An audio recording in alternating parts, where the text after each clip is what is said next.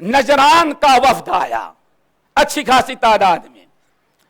راوی کہتے ہیں جب نجران کا وفد پہنچا تو نبی علیہ السلام نے نگاہ مبارک ڈالی ان پر، لیکن نگاہ ڈالنے سے کوئی مسلمان نہیں ہوا. رحمت للعالمین کی نگاہ ڈالنے سے کوئی مسلمان نہیں ہوا، نہ ابو جہل ہوا، نہ ابو لہب، نہ نجران کا عیسائی. جب سارے لوگ آئے نبی علیہ السلام کی نگاہ مبارک پڑی تو کیا فرمایا؟ کہنہم رجال الہند. اللہ اکبر. ارے آپ لوگ آئے ہیں، ان میں تو بیچ بیچ میں کچھ ایسے لوگ ہیں معلوم پتہ ہندوستانی ہے یہ. اللہ اکبر. پتہ چل گیا نبی علیہ السلام نے اپنی نگاہ مبارک سے ہندوستانیوں کو دیکھا ہوگا. اگر کوئی جاپانی دیکھا ہوگا تب کہے گا فلاں کے ہاں بیٹا پیدا ہوا بالکل جاپانی لگتا ہے، اور جس نے جاپانی دیکھا ہی نہیں ہوگا وہ کیا کہے گا کہ اس کی شکل کیسی ہے.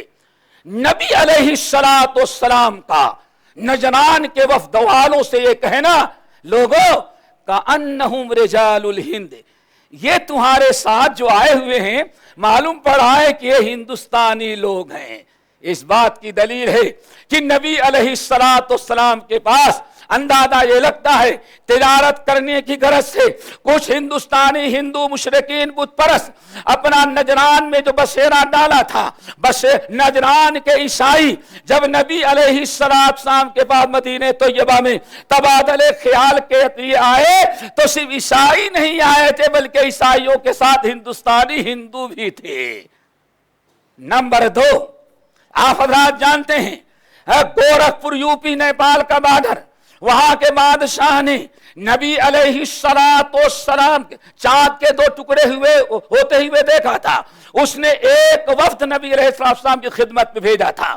سری لنکا کا بعد راجہ اس نے بھی ایک وفد نبی علیہ السلام کے پاس بھیجا تھا. مکہ گیا، مکہ جب پہنچا تو پتا چلا کہ نبی علیہ السلام مدینے آ چکے ہیں، اور مدینہ جب پہنچے تو پتا یہ چلا کہ نبی علیہ السلام انتقال فرما گئے ہیں. اب وہ وفد مسلمان ہو کر کے جب دوبارہ اپنے راجہ سری لنکا کے پاس جا رہے تھے، بکران کے راستے سے دریائی سفر تھا، راستے میں کچھ لوگوں نے کہا کو خبر ملی کہ جس راجہ نے ہمیں بھیجا تھا سری لنکا کا راجہ مر چکا ہے. اس لیے بہت بڑا جو قافلہ تھا، وفد تھا، ان میں سے وفد کے اکثر لوگ آج کا موجودہ مکران بلوچستان جو دریا کے کنارے ہے وہاں آباد ہو گیا. اسلام لے کر کے وہاں پہنچے ہو اور انہوں نے باقاعدہ اسلام کی دعوت شروع کی، اور کچھ راجہ کے وفد والے واپس گئے. بہرحال کہنے کا مطلب یہ کہ اس طرح سے اسلام عرب اور نبی علیہ السلام کے زمانے سے پہلے اور آپ کے زمانے میں گئے ہندوستان کا جو تجارتی تعلقات تھے اس کی بنا پر اسلام ہندوستان کے اندر پہنچا. اور آپ کہاں جاتے ہیں؟ بہت دور جانے کی ضرورت نہیں. بامبے کا محلہ چمبور کیا کہتے ہیں؟ کوئی بامبے والا کیا چمبور کہا جاتا ہے. یہی وہ مقام ہے جہاں بنو عباسیہ ہی دور میں عربوں نے بہت بڑا علاقہ اپنا بنا رکھا تھا، اور اتنی بڑی تعداد وہاں تھی کہ بامبے کا جو راجہ تھا اس نے باقاعدہ یہ کہا آپ لوگ مسجدیں بنائیں، آپ لوگ مدرسے بنائیں، اور آپ کے ہاں کوئی جھگڑا ہو تو ہمارا ہندو وکیل فیصلہ نہیں کرے گا، ہم تم لوگ طے کرو، جس کو تم طے کرتے ہو اس کو میں اپنی طرف سے تمہارا امیر اور حاکم متعین کر دیتا ہوں، وہی تمہارا فیصلہ کیا کرے گا. ذرا سوچو، یہ قرن اول کی بات چل رہی ہے میرے بھائیوں. نبی دوسرا طریقہ جو تھا اسلام ہندوستان میں آنے کا، الحمدللہ نہ صوفیوں کا وجود تھا، نہ خانقاہیوں کا وجود تھا، نہ اور کسی کا نام نہیں لیتا ورنہ بھائی غصہ ہو جائیں گے، ورنہ دل تو کہتا سب کا نام لے ڈالے جو دعویٰ کرتے ہیں. میرے بھائیوں الحمدللہ عمر نبی علیہ السلام کے انتقال کرنے کے 4 ہی سال کے بعد اسلام ہندوستان میں آ چکا تھا. ہندوستان میں صحابہ آ چکے تھے. تقریباً ہم نے جو اکٹھا کیا ہے تقریباً